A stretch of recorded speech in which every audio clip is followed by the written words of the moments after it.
Hello everyone, Ivy Barrow here again with podcast number 3. Today I will be going through my thoughts on the infantilization of British royal family males. Basically, men treated like boys and referred to as boys. Women, as we know, with independent thought are usually described in various ways similar to witchcraft and sorcery, and somehow that they have power over their weak men.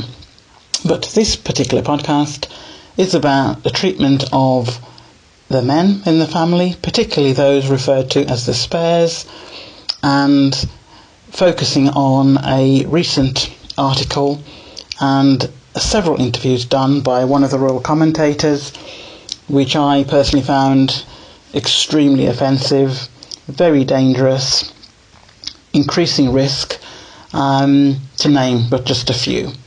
So let me just introduce it and then we'll go into more detail. And as usual, I have done research, or some research, and I'll be linking my thoughts to established reports and opinions by people who know far more about it than I do. So hopefully you find it interesting. So here we go. I have noticed over many years now how some royal commentators continuously described male members of the family as if they are children. The odd occasion is not a problem of itself, but when the volume of times begins to emerge as a theme, then it starts to put markers in the sand for me. To take it one step further, most of the men in the UK royal family are not really reported on that often, not least because their day-to-day activities, such as they might be, and the fact that it is rare for something to be carried out every day anyway, is of little interest to the general populace, and therefore it is rare that Royal Rota personnel are encouraged, in inverted commas, to write about them. Those high in the line of succession come under faux scrutiny and describe any possible mishaps on the errors of a childish behavioural trait, or it is the fault of staff in their circle. All subsequent male siblings in the line of succession are infantilized in some way, regardless of age, but it is quite stark when they become adults, and blaringly obvious when any of them show any independent thought. It is clearly not encouraged. My concerns about a recent article and subsequent series of interviews relating to Prince Harry and Prince William led me to undertake a short piece of research into this treatment of adults. And lo and behold, I found clear links with many of the academic models and frameworks I have used in previous articles and my 2 podcasts to date. So, please join me and we can have a user-friendly meander through a small sample of academic theory around this subject. And I guarantee you will see a pattern of behaviour and the royal family's response to a perceived error in judgment as being questionable in a concerning way. Once again, the treatment of children and infantilized adults in the British Monarchy should be a cause for concern. The latest article from Ingrid Seward suggesting that the only way Harry would return to the UK to live, not just to visit, would be if a tragedy was to occur to his wife, Meghan. And to take it one step further, in order for there to be any chance of the rift between the brothers being healed, would be if a tragedy occurred to Kate. The rationale being that the brothers would turn to each other for support. Moving on. Apart from the obvious flaw with that conclusion, it is reprehensible that any media individual would be allowed to state this in tabloid publications. Yes, more than one is running with the story, and the rollout of TV interviews. It encourages the unstable ones out there to step forward, just like some have done in the last 4 years in respect of Meghan, to do their bit for Queen and country and remove one of the named targets. It is an utter disgrace. Clearly, some people have not gleaned any more knowledge since the death of Princess Diana, as here we are publicly almost wishing a similar fate to Meghan. Yet another reason why the establishment believes Harry would return to live in the UK and help his brother.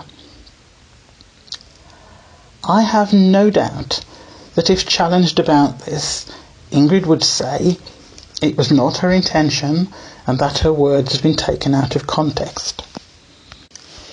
She is quoted as saying that this is her personal opinion, but regardless of her words, I am 100% certain that her latest article and media interviews would not have occurred without sanction from the top of the royal family. Let us not forget, in August, Arthur Edwards, the photographer, did his bit for Queen and country by trying for his BAFTA award with his fake apology for the royal rota treatment of Meghan for the last 4 years, claiming it was a mistake, etc., etc.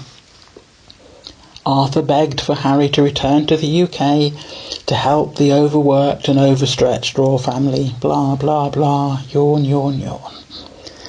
That emotional blackmail did not work, so I think his BAFTA win is not included in the next award ceremony.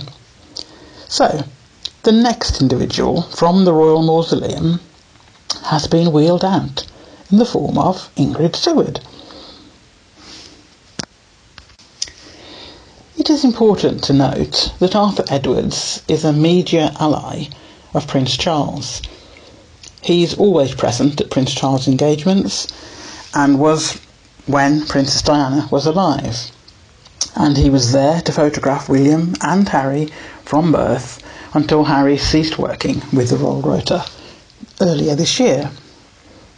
Ingrid is the editor of The Majesty magazine, and it is clear, without the monarchy in the UK, there would be no need for that publication. Another sideline for Ingrid is that she writes for the Mail on Sunday. Yes, the publication that Meghan is taking to court. Another interesting fact, Ingrid is the person who was one of the commentators on CBS for Harry and Meghan's wedding, and was involved in a series of interviews for American and UK audiences, where she quite openly said that she would have preferred if Harry had married an English rose. The final point I'd like to make in this section is that Ingrid has a book out soon. In fact, it may be out already, but this book is about Prince Philip. In my mind, it is no coincidence that two royal media people, who are both linked to senior members of the royal family, have given interviews and written articles over the last 10 weeks, all trying to use emotional blackmail to persuade Harry to return to live, not just visit, in the UK. To add the clickbait element in the article, quite comfortable to add a tragedy or two to the mix, with no regard to the increased risk created, and at the end of the day, they are only women in the eyes of the aristocracy, and the emphasis being on getting Harry to return to the UK. Why anyone would believe that Prince Harry would seek solace and comfort from the family that sanctioned abuse against his wife and son is beyond naive. Once again, the British royal family cannot read the room. So, what is infantilization? Some experts have associated infantilization with narcissism. So, a little snapshot here of a description of a narcissistic parent. Someone who will have no respect for their children's boundaries. They are like pawns on a chessboard, to be played with and controlled.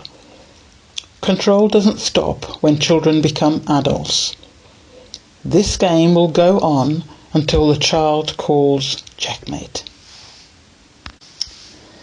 Note how it is two very senior in age royal correspondents or photographers that continuously refer to William and Harry as the boys. Both of these correspondents have done recent TV appearances and written articles trying to persuade Harry to return to live in the UK and to help Prince William. Parents involved in this family, in this clique, in this group, in this protected group, however you want to describe them, official name royal family, feel the need to exude superiority in a variety of ways, including micromanaging their adult children's activities. Research shows that once these children reach adulthood, children be any children involved as victims in this, not just those referred to as spares in the royal family, once they reach adulthood, they may lack basic skills necessary to function. Parents tend to disapprove of any decision made without their input or approval. Essentially, they aim to train their children to seek approval from the parents regarding every decision.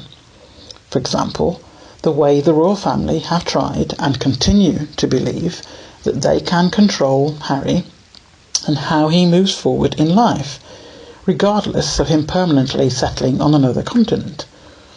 Another example is a 12-month review, where they believe that they can have input into the details of the Netflix deal, tried to keep Harry in debt to the royal family with the framework around Frogmore and the 12-year deal, took away his security, left the Sussexes exposed to disgusting media coverage, etc., etc. Adults in those situations have been indoctrinated, programmed to doubt themselves, their intentions and own thoughts on people and situations. Fortunately for Harry, he had spent 10 years in the armed forces, so had the opportunity to be with real people. The fact that he preferred to be on the front line, and he was unlike other royals who played at being in the armed forces for a very short period, Dan B with his family spoke volumes. Harry was able to see another side of life that he would otherwise have not experienced. For several years before he met Meghan, Harry was always vocal about not wanting to be part of royal life. Once he met Meghan, he realised he could do far more for and with his self-created projects outside of the confines of royal life. His involvement with all of his projects was real, not cosmetic for photo opportunities. Narcissistic parents believe that they have the right to interfere in the private lives of their adult children. They use excessive criticism. Hurtful comments are used to undermine their son or daughter self-esteem and self-confidence, often under the guise of helping them. The goal is to keep adult children from leading independent lives.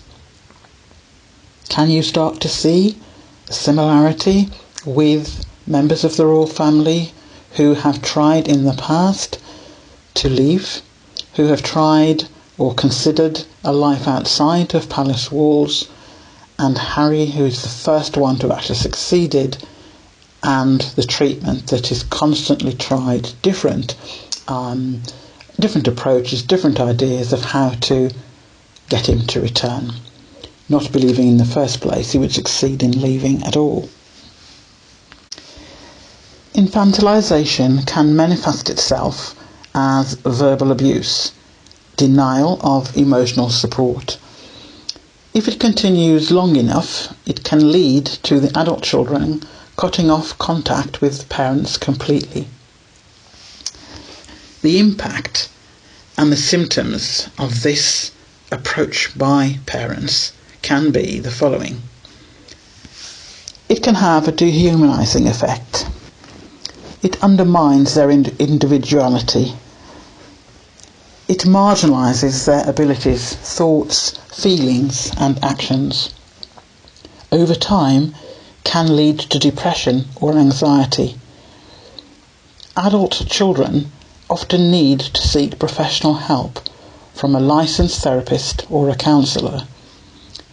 People who choose to go the no-contact route with parents have usually determined that trying to preserve the relationship is unhealthier than making a clean break. Again, we can all, I am sure, think of instances that apply to both Meghan and Harry, and the attempts by parents or senior adults within the royal family, in the one case, and how they try to have control over their lives and have input into things that they decide to do for themselves. Ingrid Seward, in her latest article, expressed how can I put it? She said that children in royalty are not elected officials, but they are in fact born into duty. Really? Is that supposed to be a good thing?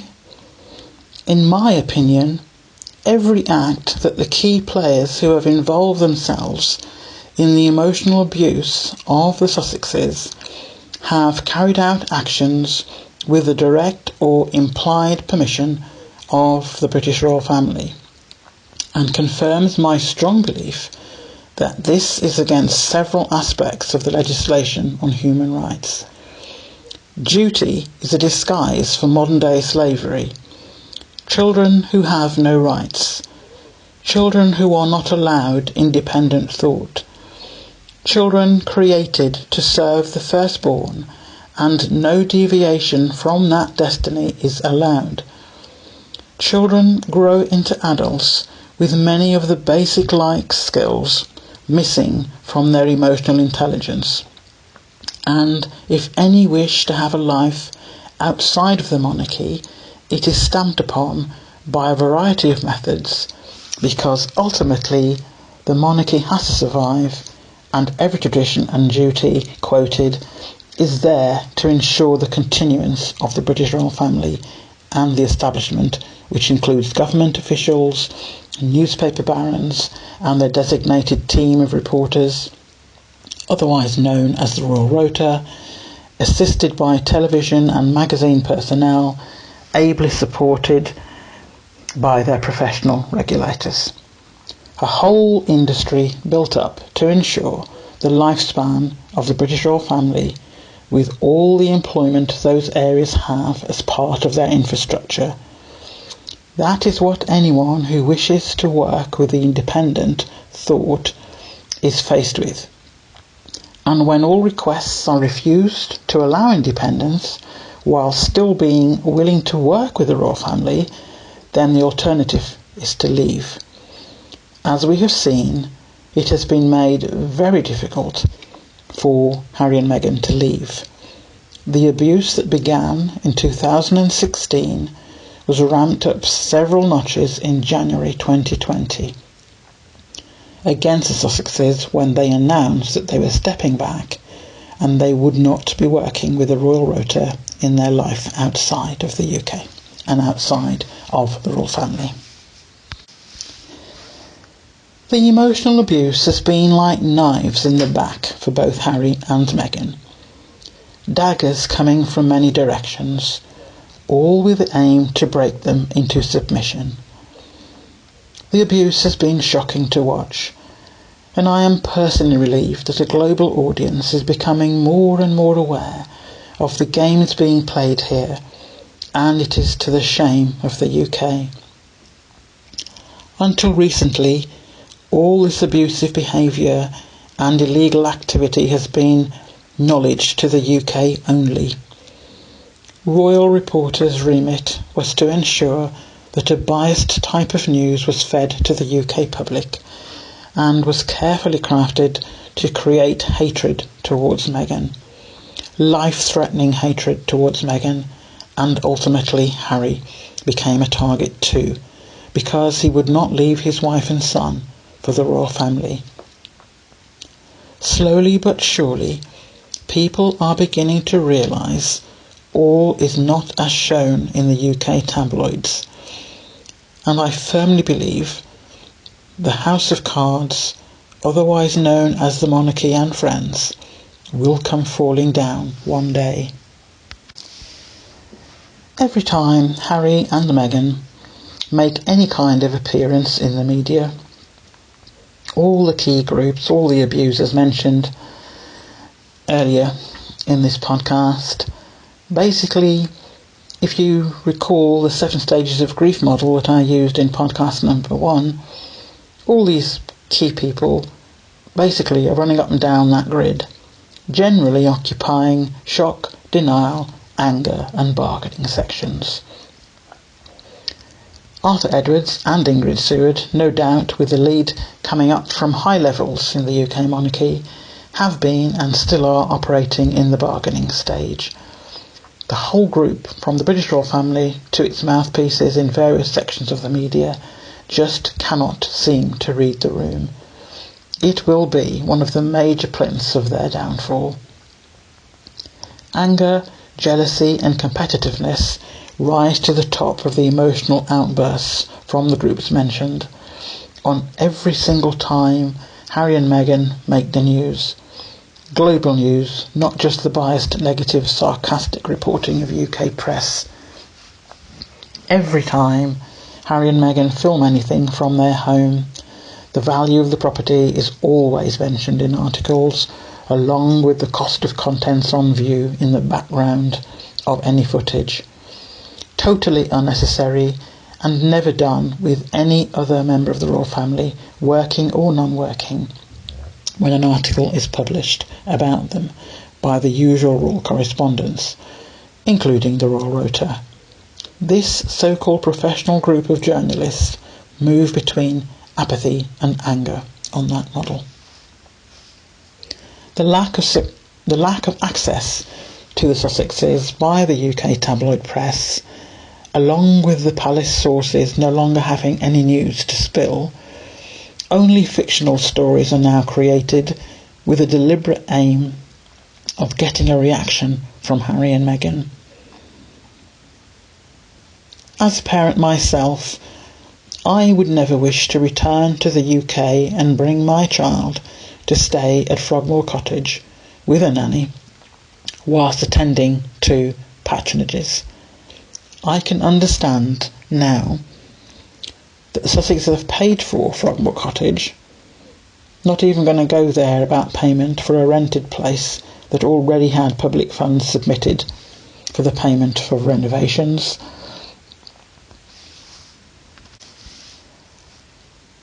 I just hope that at some point in the future that Harry and Meghan buy another property, somewhere that they can stay and be secure enough for the family to stay there whilst they need to attend to their projects, rather than Frogmore Cottage.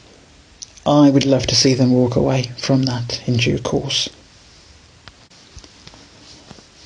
As mentioned in my last podcast, one Queen's Counsel, otherwise known as a senior barrister, referred to the undertones of racism in Royal Rota reporting of Meghan, and the implications for other people of colour in the UK without resources at their disposal to challenge such rhetoric and treatment.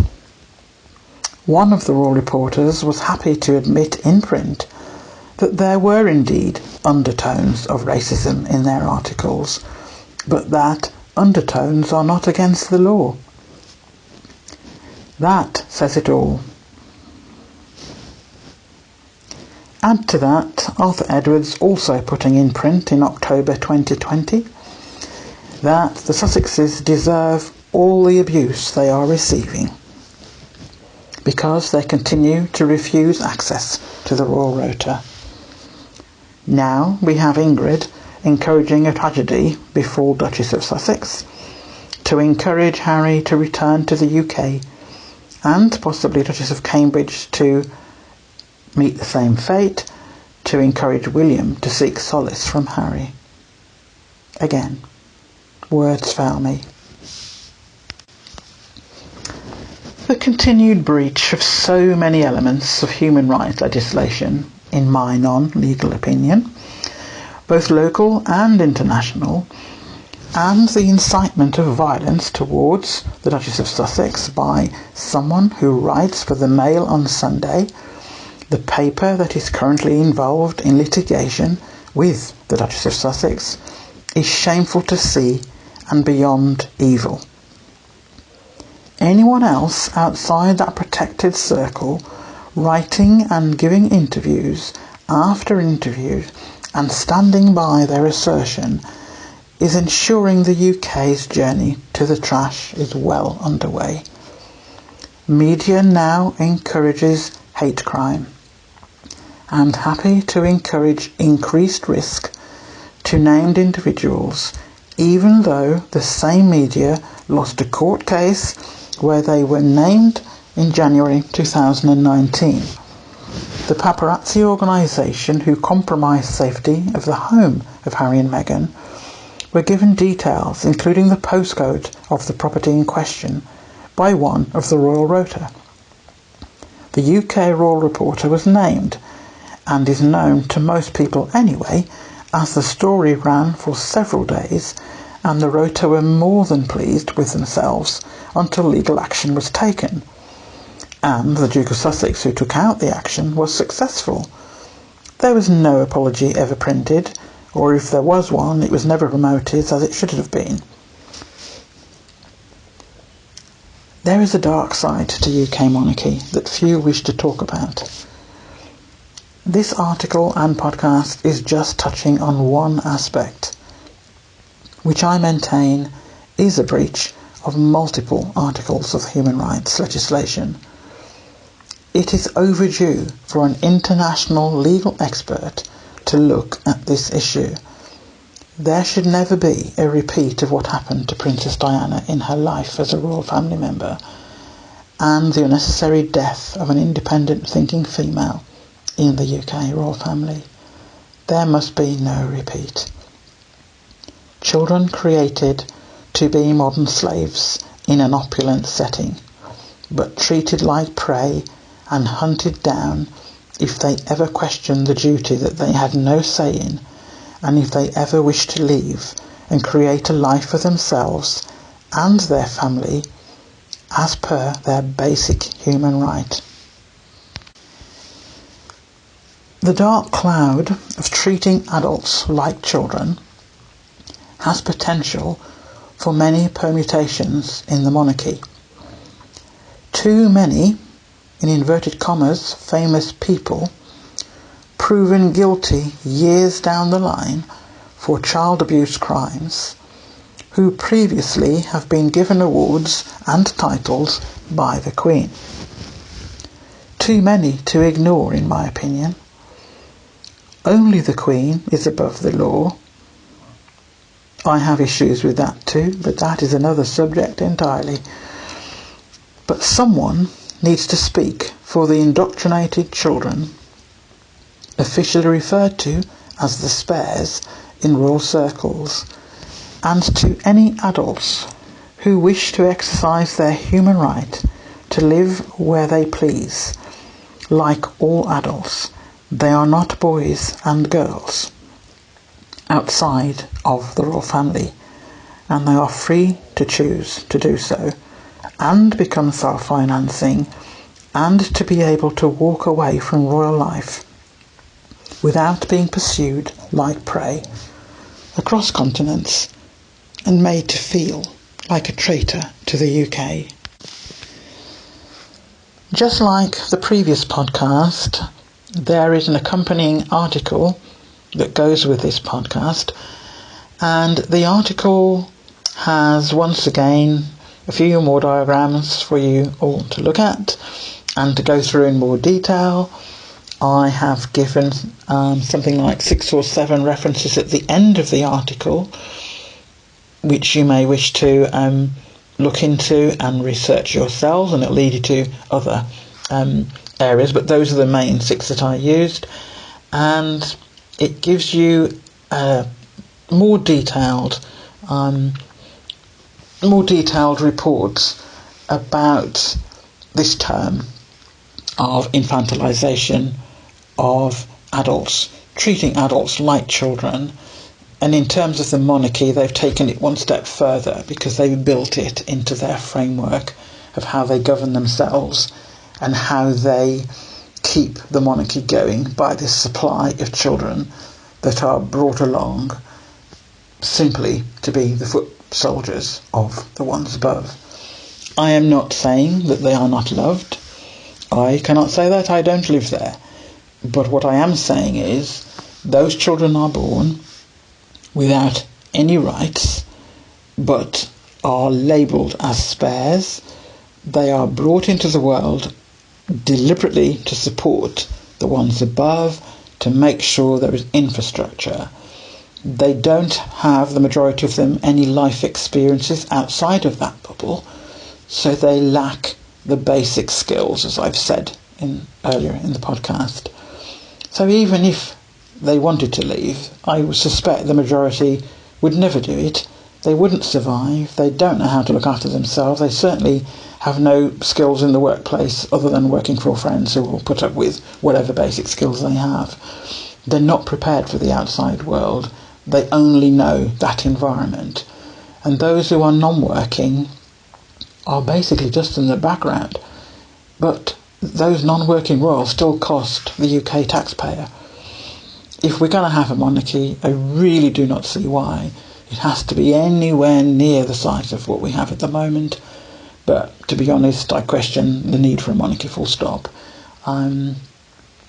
So things that are the references at the end of the article is about the actual topic of children or adults being treated like children, but it may lead you to read on a wider subject areas, in terms of children born into opulence. Therefore, people would be thinking, what's the point? I don't need to worry about them. I've got far more important things to worry about in my day-to-day life. And that is true. But equally, those children didn't ask to be born. They're born into that environment, and if they wish to leave it and work for themselves and do normal things, yes, with money, I accept all of that. But as I said, they were born into it. They didn't ask to be born like any other child. They come into the world and they're told immediately this is their role. They're not allowed to shine brighter than the one above them. They're not allowed to have independence, or at least not to voice it. And they are made to feel less than from a very young age. And they grow up with that mindset. That, and it's in its simplest form, is serious child abuse. The psychological damage that's being done from a very early age is just wrong. And as I said, for those that want to stay, if they sort of finance themselves, whatever, that's fine. But for those who wish to leave and those who stay at taxpayer expense, it needs to be looked at. But in this case, I'm focusing on the treatment over 4 years of Harry and Meghan, and for all of Harry's life, being told he is the spare, he's there to support William, and all of this that's gone on since they've wanted to have a life of their own, of their choosing, and earn money, all of what's been done and is continually being done to them, and the way it's been reported in the press to encourage hatred and negativity around the couple, is simply because they want to leave. It's not a crime to want to leave your parents, to want to leave and not be governed by your grandmother. It's not a crime to want to work. It's not a crime to vote. We won't go into that. We did that in the last podcast, but you'll see where I'm coming from. I just feel it's totally unwarranted. It is against the law, probably more than one law, but in this case I'm talking about human rights. And the article that Ingrid wrote last Thursday, from when I'm recording this podcast the previous Thursday, I felt very strongly about. It was not necessary, it was uncalled for, it was wrong on every level, and it's encouraging hate crime and putting people's life at an increased risk of a risk that's already been placed there by the same Royal Rota because of the way they report and the words that they use. And here we are, less than a week ago, another article, several interviews, talking about if something happened tragically to Meghan, who was mentioned first, Harry would return to the UK. That, on its own, I am just so shocked about. Hence the reason for this podcast. So sorry if it rambles a little. It's come from a passionate place. I feel very strongly about encouraging and inciting hate activity, hate crimes, full stop, and putting even an additional risk on a heavy list of incidents already around Sussexes. It is totally wrong. And furthermore, they're not even part of the working rules anymore. There's absolutely no reason for it other than the income fall, the massive drop in income for the royal family, and their popularity is falling with it almost as fast because Harry and Meghan are not there anymore. And whether people like that or not, that's fact. And in any way, if they can get Harry back, they feel all will be fine. My feeling is Harry does not represent the whole royal family. He's not the slave of the royal family. And after the way they treated his wife, they're very lucky he even says hello to any of them when he does visit. So, yeah, it's my sort of personal view. So when the haters come, as no doubt they will, fine. It's my personal opinion, just like how Ingrid's quoting hers. But the difference is I'm not inciting hatred. I'm just pointing out facts and the law and the breaches within it as I see it. So, hope you enjoy the article. I hope you enjoyed this podcast. And I'll be speaking to you soon. Bye.